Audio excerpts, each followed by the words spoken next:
Niteka n'umunezero ntangere vyo gusubira kubana namwe banywanyi bacu mubana natwe mu makuru n'ibiganiro vya misi yose tubandanya gushikiriza kuri no mbonesha kure yacu kandi yanyu Muhuza TV. Uyu numwe tugiye kubageza ko amakuru biriko biravugwa bigezwe ko muri kano kanya nga mu gihugu c'u Burundi, akaba ari amakuru tuza kugaruka kuri vyinshi bitandukanye cyane kubiriko biravugwa muri kano kanya. Hoba mu bimenyesha makuru vyandika, hoba ku mbuga ngurukana bumenyi, hoba no mu bantu batandukanye niyo nkuru iciye ku masonga muri kano kanya. Ni inkuru ivuga ku matora yajeje kuba mu bakenguza amateka, amatora yagombaga kuvamwo ugomba kuzotwara inama nkenguza amateka nshasha kuva muri uyu mwaka w'ibihumbi 2025 gushika mu mwaka w'ibihumbi 2030. Inama nkenguza amateka igiye gutwara ikiringo c'imyaka 5. Nkuko twabigarutse ko ku munsi w'ejo bamwe bavugaga ko hari abakandida babiri bakomeye cyane muri ico kibanza c'ugomba gusubirira Pastor Emmanuel Sinzohagera. Aho havugwaga Nyeniteka Reverend Ndikuriyo yanabaye muri iki kibanza kuva mu mwaka w'ibihumbi 2015 gushika mu mwaka w'ibihumbi 2020, mu gihe abandi bavugaga yuko ari Gervase Nderakobuca yari umushikiranganje wa mbere muri leta kuva mu mwaka w'ibihumbi 2022 gushika muri uyu mwaka w'ibihumbi 2025. Nkuko kandi vyigeze gushirwa ahabona, vyari vyaravuzwe yuko hari bamwe mu bari baratangajwe ko ari bo bagomba kuzohabwa amabanga hambaye mu nzego nkuru z'igihugu. Mu nama nshinga amateka ho ibintu vyarahindutse kuko urukino rwahise ruhinduka ku munota wa nyuma, kuko benshi bari bazi ko General Major Leonidas Ndaruzaniye akekwa mu kibanza c'umukuru w'inama nshinga amateka. Ivyo navyo bikaba vyarahindutse kuko Geras Daniel Ndabirabe ari we yasubijwe ico kibanza. Kuko kandi vyavugaga no mu nama nkenguza amateka, Lieutenant General Gervase Nderakobuca wari umushikiranganje wa mbere niwe yaritezweho kuba umukuru w'inama nkenguza amateka. Haraciye umwaka urenga binugwanurwa ko Nderakobuca agira kugwe mu mabanga y'umushikiranganje wa mbere. Vyarageze naho wenyene ashaka gutanga imihoho kubera ukutumvikana na President Ndayishimiye kubijanye n'ikibazo c'igitoro. Abamwegereye baremeje ko Nderakobuca yararushe bikomeye. Nderakobuca ngo vyaramugora kwihanganira akagagazo ka Angelina Ndayishimiye yivanga mu mabanga yose y'igihugu. Nderakobuca kandi yababazwa no kubona bamwe mu bashikiranganje bagabwa n'umukuru w'igihugu kurusha uko we yabagaba.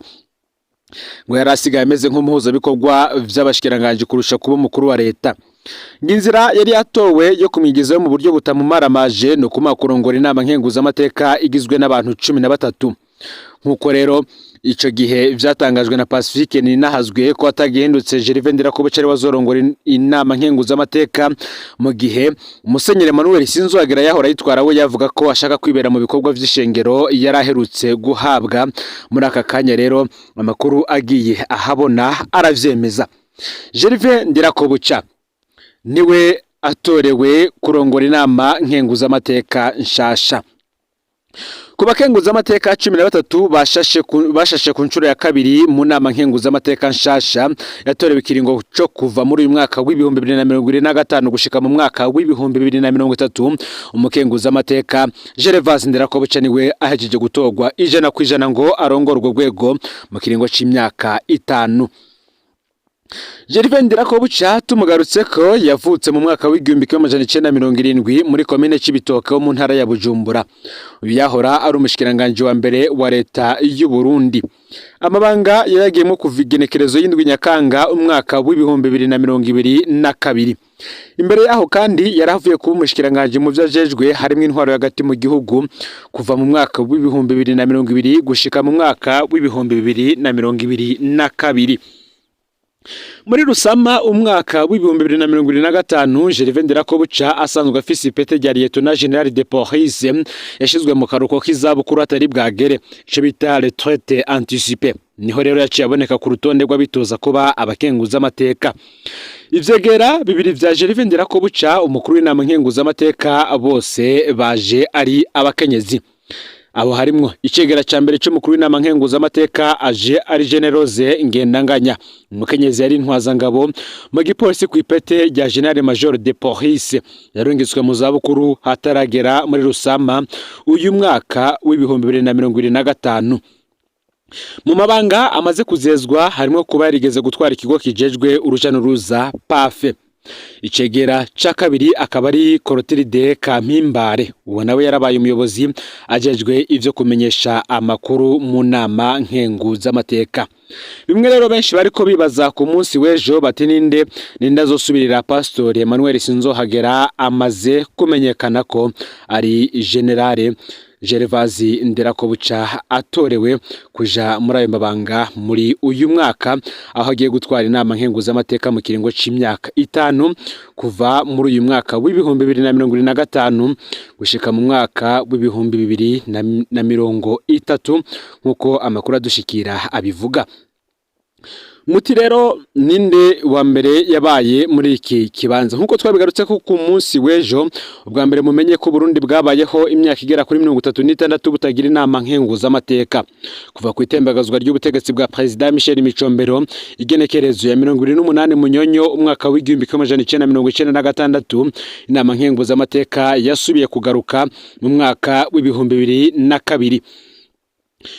Joseph Bamina uyu niwe wa mbere yatwaye urwo rwego inyuma y'ukukira kw'igihugu cy'u Burundi. Ikiringo ciwe kikaba carabaye kigufi kuko haciye haba irekwa ry'ubutegetsi ryabaye mu mwaka w'1966. Uyu Joseph Bamina akaba yaratwaye inama nkenguzamateka kuva mu mwaka w'1965 gushika n'ubundi ubutegetsi buhiritswe mu mwaka w'1966. Kuva ico gihe gushika mu mwaka w'ibihumbi 2002 Uburundi nta nama nkenguzamateka bwari bufise. Inama nkenguzamateka yagarutse mu mwaka w'ibihumbi 2002 aho yari rongowe na Libere Bararunyeretse yatwaye iyo nama nkenguzamateka mu kiringo mfata kibanza c'inyuma y'ibiganiro vya Arusha, aho yitwaye mu kiringo c'imyaka 3 kuva mu mwaka w'ibihumbi 2002 gushika mu mwaka w'ibihumbi 2005. Gervasi Rufyikiri nawe niwe yatowe kurongora urwo rwego hisunzwe ibwirizwa shingiro inyuma y'amatora y'umwaka w'ibihumbi 2005. Gervasi Rufyikiri yatwaye inama nshingamateka kuva mu mwaka w'ibihumbi 2005 gushika mu mwaka w'ibihumbi 2010. Gabriel Ntisezerana yatwaye inama nkenguzamateka mu kiringo cakwiriye yahoze kandi ari icegera c'umukuru w'igihugu Misi Petero Nkurunziza. Uyu nawe akaba yaratwaye inama nkenguzamateka kuva mu mwaka w'ibihumbi 2010 gushika mu mwaka w'ibihumbi 2015. Reverendo Ndikuriyo nawe yatwaye inama nkenguzamateka kuva mu mwaka w'ibihumbi 2015 gushika mu mwaka w'ibihumbi 2020. Uyu nawe akaba yaratwaye inama nkenguzamateka mu kiringo cabayemwo impinduka zihambaye muri politike, ayibwirizwa shingiro ry'umwaka w'ibihumbi 2005 ryahinduwe haboneka iryo mu mwaka w'ibihumbi 2018. Emmanuel Sinzohagera niwe yahora mu mabanga yo kurongora inama nkenguzamateka, akaba yaratwaye inama nkenguzamateka mu kiringo c'imyaka 5 kuva mu mwaka w'ibihumbi 2020 gushika mu mwaka w'ibihumbi 2025. Akaba ariwe akorewe mu ngata na Reverendo Ndikuriyo yahora ari umushikiranganje wa mbere wa leta y'u Burundi. Mu yandi makuru reka tugaruke ku bindi biriko biravugwa. Gusa muri kano kanya tukaba tugiye kugaruka ku cegeranyo kidasanzwe twakoze cyane kigaruka ku bakobwa b'abakuru b'ibihugu ba Afrika bakora ese baba bakora iki hampande yo kwitwa abana b'abakuru b'ibihugu. Aba bose baravukira mu miryango izwi kandi mu buzima bwo hejuru. Bamwe muri aba bakobwa b'abavyeyi bafise ububasha busumba bw'abandi mu bihugu vyabo muri Afrika bagiye baboneka ukuna kuriya mu kibano kubera ibikorwa vyabo, ivyo bashitseko mu gihugu canke ukungene babayeho. Hari abashimagizwa cyane kubera ivyo bashitseko bihetse ku bubasha bw'abavyeyi babo, ariko kandi akaba n'abandi bisanga mu ngorane bakanegurwa abikomeye. Tugiye rero kugaruka ku bakobwa 8 b'abakuru b'ibihugu ngaha ku mugabane wa Afrika. Tugiye kwitegereza vyinshi kuri bo muri iyi nkuru twabateguriye, kandi nanone tukaba tugiye gutangurira kuwo ngaha mu gihugu c'u Burundi. Benshi murazi ko umukuru wacu w'igihugu c'u Burundi nyene cyo Evariste Ndayishimiye nawe mu bana biwe harimwo abakobwa. Gusa dushimye kugaruka kuri Navi Kezia Madeleine Keza Ndayishimiye. Benshi baribuka ko kwigenekerezo ya 11 Rusama uno mwaka w'ibihumbi 2025 ariho no mukobwa wa President Varisito Ndayishimiye w'u Burundi yaronka urupapuro rw'umutsindo mu vyigwa vya politique, science politique et criminologie muri kaminuza ya Gonzaga muri Leta Zunze Ubumwe za Amerika. Mu butumwa yacishije ku rubuga rwa X, nyina wiwe Angelina Ndayishimiye Ndayubaha, umutambukanyi w'umukuru w'igihugu cy'u Burundi, yavuze ko urugendo rwe rwaranzwe no kudasamara, ugukunda ubumenyi n'ubushobozi bushimishije bwo guhangana n'ingorane. Ati mu bukerubutsi no kwihangana yarateye intambwe zose ashimitse. Akavuga ko umukobwa wiwe ari icitegerezo cy'urwaruka rufise intego kandi rwiyubaha, rwiteguriye gukoresha ubumenyi bwago ku neza y'abantu bose. Mu mwaka w'ibihumbi 2021 Kezia Madeleine Keza yatanguje ishyirahamwe ryitwa Bene Ntare rifise intego yo gushigikira urwaruka nkawe cyane cyane abakobwa mu kubafasha kugira ngo bashike ku migambi yabo yo kwitunga. Yaratanguje kandi ni kompanyi yise Madel Company mu mwaka w'ibihumbi 2023. Ni kompanyi yacigamije gufasha inganda zo mu gihugu mu bijanye no gukora ivy'imideri. Avuga kandi ko ikompanyi yiwe ishigikira abakiri bato bifuza kuba abahinga mu bijanye n'imideri mu kubaronsa imideri y'impuzu bashobora guhingura. Muri myandagaro umwaka uheze w'ibihumbi 2024 Kezia Madeleine kandi yerekanywe mu birori nk'umufasha mu kigo Bon Action mugira neza ry'umutambukanyi w'umukuru w'igihugu Angelina Ndayishimiye. Benshi kandi bakanibuka ko iyi kompanyi yiwe Bene Ntare ariyo ifise isoko yo gukora amasuku mu biro vy'umukuru w'igihugu, no kuvuga kuri Ntare House. Turabandaniza kandi ku mukobwa wo mu gihugu kibanyi cy'u Rwanda, Ange Kagame. Ange Kagame ni umwana agira kabiri, akaba kandi ariwe mukobwa wenyine wa Perezida Paul Kagame w'igihugu cy'u Rwanda. Hamande yo kuba umukobwa w'umukuru w'igihugu, Ange yagiye aboneka mu bikorwa vyo gushigikira abakenyezi, indero mu mashure, kugwanya ubukene, kubungabunga ibidukikije hamwe n'ibijanye n'amagara y'abanyagihugu. Nk'uwize ivyigwa vya politike ku ishure kaminuza ya Smith y'i Massachusetts muri Leta Zunze Ubumwe za Amerika, yaraganywe na Perezida w'igihugu cy'u Rwanda nk'icegera c'umuyobozi nshingwabikorwa w'igisata kijejwe imigambi mu biro vy'umukuru w'igihugu. Kuva mu mwaka w'ibihumbi 2019 akora nk'umuhinga mukuru mu vy'imigambi mu biro vy'umukuru w'igihugu. Arafise urupapuro rw'umutsindo rwo ku rwego rwa masters canke se maîtrise mu bijanye n'ibibazo mpuzamakungu muri kaminuza ya Columbia i New York, imwe mu makaminuza akomeye cyane muri Amerika no kw'isi yose.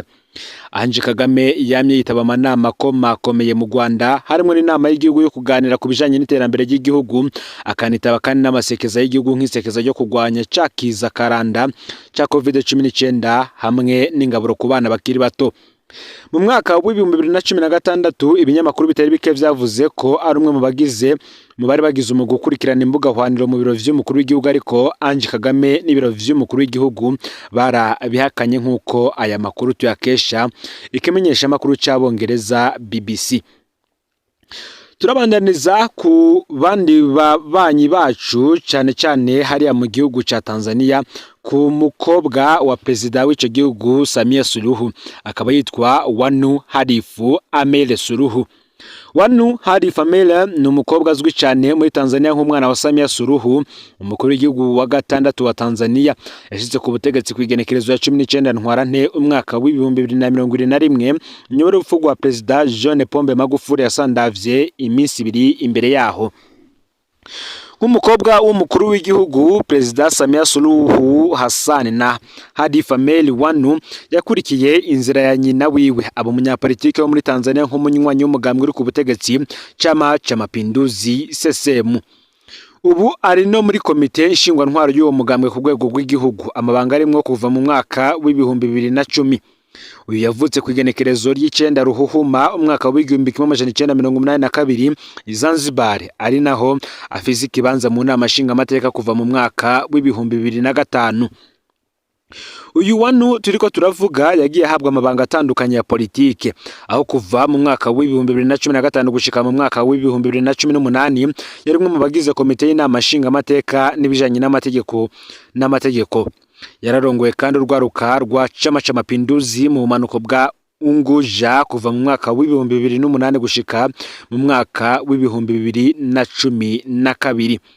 Wanu ni umuyobozi kandi akaba n'uwatanguje ishyirahamwe ryitwa Women's Initiative Foundation yashinze muri Ruheshi umwaka w'ibihumbi 2022 muri Zanzibar. Akaba afise intumbero yo gufasha abana mu bijanye n'amashuri kugira ngo bashobore gushika ku ndoto zabo mu buzima. Uyu nawe akaba afise urupapuro rw'umutsindo mu vy'imigenderanire mpuzamakungu yaronkeye mu kigo c'imigenderanire mpuzamakungu. Harazamwo kandi n'umukobwa wa Perezida Yoweri Kaguta Museveni w'igihugu ca Uganda, Natasha Kalugile Museveni. Uyu Natasha Kalugile Museveni ni umwana akaba n'umukobwa akaba n'umwana agira kabiri wa Perezida Yoweri Kaguta Museveni w'igihugu ca Uganda, yavyaranye n'umutambukanyi we Janet Museveni. Hampande yo kureregwa mu buzima bwo hejuru mu kirimba c'umukuru w'igihugu, Natasha yari afise indoto nyinshi zo gutangaza bishasha mu nyambaro, imideri, ashaka kandi guteza imbere ubuhinga n'imico ya Uganda. Indoto zamujemwo ngo kuva akiri umwana. Mu kwikibanza gikomeye nk'umurondezi afise izi mpano abicishije ku izina ryiwe Natasha N Kutire yahuje akaranga ka Uganda n'ubwiza bwa none. Ibi bikaba vyamutumye amenyekana cyane imbere mu gihugu no ku rwego mpuzamakungu. Kubera impano ziwe yagiye guteza imbere biciye mu nyigisho yaronkeye muri Afrika y'Epfo, yaramenyekanye kubera uruhara rwiwe mu vy'ubuhinga bwo kurema bishasha no kwitangira imico n'akaranga vy'igihugu ciwe. Uretse ubuhinga afise bwo kurema no gukora imideri, Natasha arazwi cyane mu bijanye n'amafilime. Inyuma yaho filime yiwe kuri kahise yitwa 27 Guns, filime we nyene yanditse kandi akayobora. Iyo filime yerekana ukuntu se wiwe yadutse agashika ku butegetsi mu gihe c'intambara yo hagati muri Uganda. Ni filime yakunzwe cyane kandi yerekana impano z'abanya-Uganda ku isi yose. Mu mwaka w'ibihumbi 2023 yasohoye filime yitwa Those Among Us, ivuga kuri kahise ka Uganda, politike n'abantu bamenyekanye cyane. Natasha kandi yaramenyekanye mu gukoresha urubuga rwiwe nk'umukobwa w'umukuru w'igihugu mu guharanira ukubungabunga no guteza imbere ubuhinga n'akaranga vya Uganda, mu gufata mu mugongo abanyatungenegene mu gihugu hamwe n'ibigo vy'akaranga no guteza imbere ugufashanya ku rwego mpuzamakungu. Ibikorwa vya Natasha mu bijanye n'ubuhinga bwo kurema bifise intumbero yo gushigikira abagore imideri yiwe. Imideri yiwe ikaba ifise intego yo guha ikibanza inkomezi n'ubwiza bw'abagore mu gihe uruhara rwiwe mu gukora amafilime rutanga amahirwe ku bagore, haba mu gice cyo kuyategura n'inyuma yaho. Muri ivyo bikorwa Natasha yarashimagijwe cyane kubera intererano yatanze mu bijanye no guhindura imideri no gukora amafilime. Ivyo yahinguye vyarerekanywe mu birori vy'imideri vy'icubahiro. Filime yiwe nayo irerekanwa mu birori bitandukanye vy'amafilime. Nk'umukobwa wa mbere wa Uganda mu bijanye n'utugenegene, Natasha burunwa na benshi nk'umuntu atera intege abashaka kugira ico bakoze mu mibano yabo no hanze. Igitabo ciwe yise Sowing Mustard Seed cerekana ubuzima bwa Perezida Museveni ukungene yashitse ku butegetsi biciye mu ntambara yo mw'ishamba. Naco nyene kikaba kibonwa n'abanya-Uganda batari bake nka kimwe mu bitabu bihambaye cane vya kahise ka Uganda. Turaza kubandaniza kandi kuri uyu nanone uyu mukobwa w'umukuru w'igihugu ca Nigeria. Uyu akaba yitwa Habiba Oyindamola Tinubu. Habiba w'imyaka 32 ni umukobwa w'umukuru w'igihugu ca Nigeria Bola Tinubu. Hamande yo kwitwa umukobwa w'umukuru w'igihugu ca Nigeria, Habiba Oyindamola Tinubu ni umunyamideri, umuririmbyi n'umucuranzi aba muri Amerika. Nyuma yo kurangiza amashuri yiwe muri kaminuza y'umuziki ya Berkeley i Boston muri Massachusetts muri Leta Zunze Ubumwe za Amerika, Habiba yarubatse izina ryiwe mu bijanye n'imideri mu kizwi nka Runaway Model. Akaba kandi akorana n'amakompanyi akomakomeye nka Vogue magazine hamwe na Fenty Beauty ikora ibijanye no kwimonora.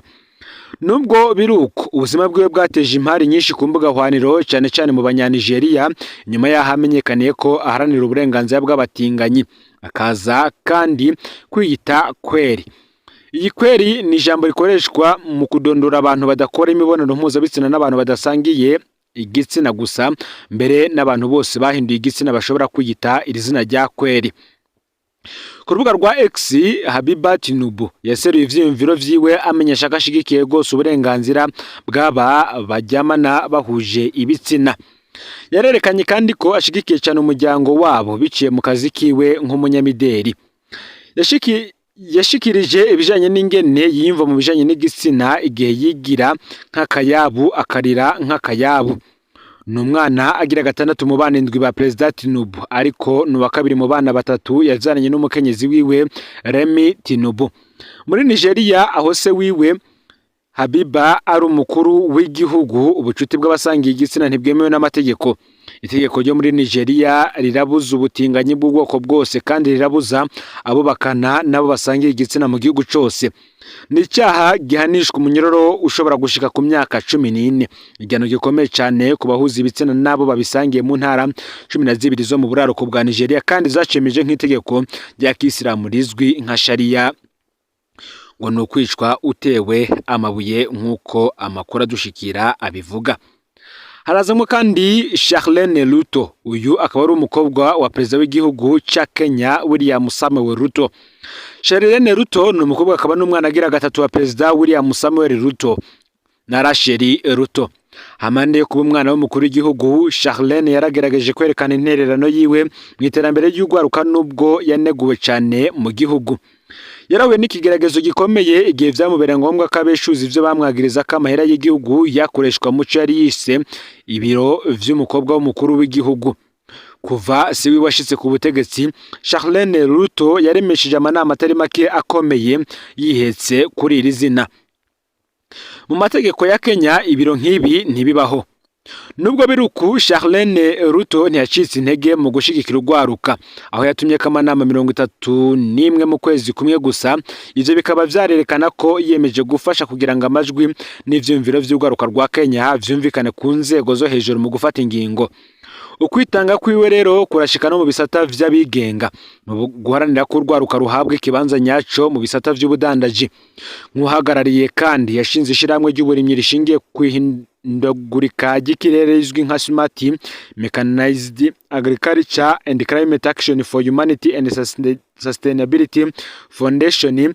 Charlene Ruto ni uyobora imigambi yo guha urwaruka ubuhinga bwo kurima mu buryo bwa none. Iri shiramwe ritorera umuti ingorane z'ubushomeri bw'ugwaruka mu guteza imbere ubuhinga bwo kurima buramba kandi bushasha. Ivyo bikaba vyerekana ko Charlene yiyemeje gushigikira ugwaruka mu bisata bitandukanye. Uno mukobwa wa President Ruto yavutse muri Nzero umwaka w'1993, yarashizwe no mu kibanza ca gatanu ku rutonde rw'abagore 100 b'Afrika bagize ikibanza kidasanzwe mu mwaka w'2023 mu kigo Avance Media.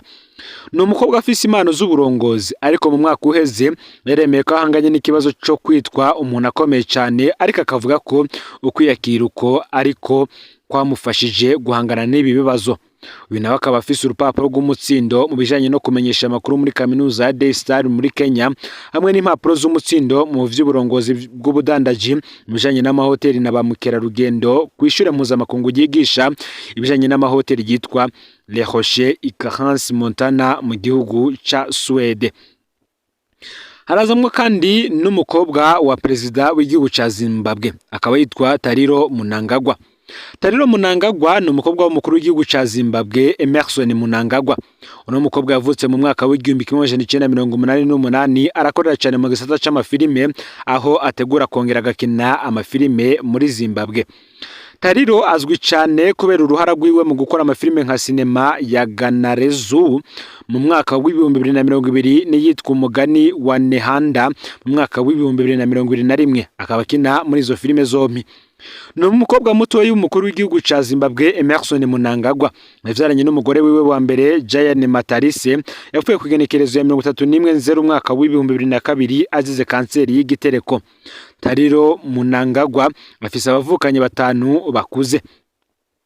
Uyu mukobwa yaronse urupapuro rw'umutsindo mu vy'ubuhinga bwo gufotora i Cape Town. Yaronse kandi urupapuro rw'umutsindo mu vy'uburongozi bw'ibikino muri kaminuza y'ubuhinga ya Cape Peninsula. Amaze gusubira muri Zimbabwe, Mnangagwa yinjiye muri Akashinga, umugwi w'abagwanya uruhigi rw'inyamaswa rutemewe n'amategeko. Mu nyuma kandi yahavuye yinjira mu kigo c'abagore kijejwe kugwanya uruhigi rw'inyamaswa rutemewe n'amategeko. Nk'umukobwa mutore wa Perezida Emerson Mnangagwa, Tariro yinjiye mu mugwi w'urwaruka rwitanga mu kugwanya uruhigi rw'inyamaswa mu kiyaya ca Zambezi. Abagore baba 36 nibo bagize iki kigo cyo kugwanya uru ruhigi kimenyerezwa n'ikigo c'abacungera inyamaswa ca Akashinga International Anti-Poaching Foundation mu ntumbero yo kugwanya uruhigi rw'inyamaswa muri ako karere. Yabonetse inshuro zitatu muri filime Ganarezu nk'uwafashije mu gukora iyo filime, azwi kandi ku izina rya Sidney Tayivashe. Akazamwo perezida w'igihugu, umukobwa wa perezida w'igihugu ca Cameroon akaba ari Brenda Biya. Nk'umuntu atandukanye n'abandi bakobwa b'abakuru b'ibihugu, Brenda Biya no umukobwa yamenyekanye kubera imbono ziwe n'ibikorwa vyiwe biteye kubiri n'ivyo abanyakameruni biteze, cyane cyane ku buzima bwiwe bwateje impari. Amaze kuvuka mu mwaka w'1997, Brenda yize mu mashuri y'icubahiro, atangura kwiga mu mashuri y'intangamarara Etudi, hanyuma aja ku ishuri ryubashwe cyane ryo mu gisagara ca Yaounde muri Cameroon, ryari rigenewe cyane cyane abana bo mukuru w'igihugu n'abandi bakozi bo mu biro vy'umukuru w'igihugu. Yahavuye yinjira mu ishuri ry'indaro Collège du Lema, ishuri ry'abigenga ryo mu Busuwisi yitwa Verso, ku birometero vy'ababa 10 uvuye i Geneva, rizwi ko ryigisha abana b'abakuru b'ibihugu. Yahavuye kandi yimukira Los Angeles muri Amerika, ari naho yabandanije amashuri yiwe.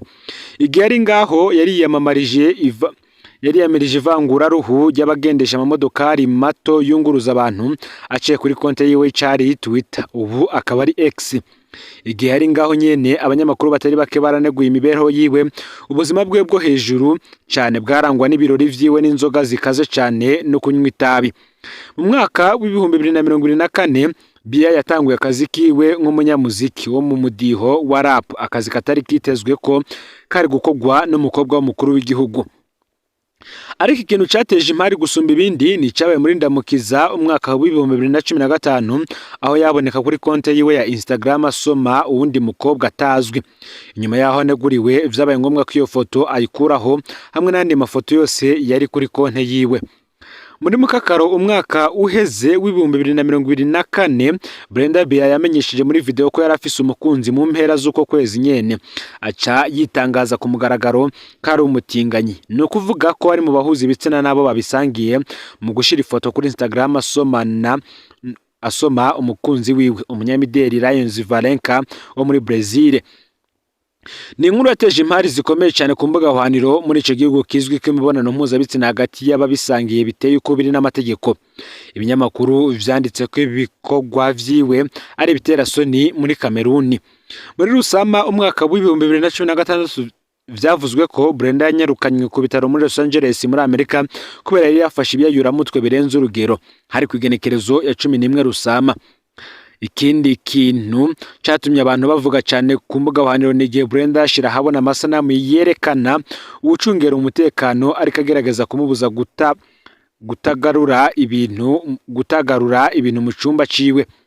Mu mwaka w'2020 yahisemo kwibanda cyane ku muziki, kandi n'umukunzi w'abaririmbyi batari bake ba Afrika nka Rako wo muri Cameroon. Mbere igihe kimwe yarigeze gutumira Wizkid, umuririmbyi w'umunyanigeria, ku kirimba c'umukuru w'igihugu mu giteramo ciwe bwite. Brenda Biya kandi ni umugwizatunga, kuko kugenekerezo umwaka w'2020 kugenekerezo ya 16 Ndamukiza umwaka w'2020 yatanguje iduka yise Break Culture Inc Shopping, iduka rigurisha imishatsi y'imikorano i Beverly Hills i California muri Amerika. Nankeka nkuko bimeze kuri buri muntu wese muri twebwe, aba bakobwa bakuru b'ibihugu barerekanye ko kuba umwana w'umukuru w'igihugu atari intambamyi yo gukurikirana indoto zawe canke ubuzima bwawe bwite. Ngayo rero icegeranyo twari twabatunganije cyane cyane kigaruka ku bakobwa bakuru b'ibihugu bo ku mugabane wa Afrika, tukazogaruka no ku bahungu babo ndetse n'ibindi byinshi bitandukanye. Fione subscribe canke s'abone niba utari wafyinda ko kugira ngo tuzucikanwa nadushikiriza no Mpuza TV. Imana iba hezagire.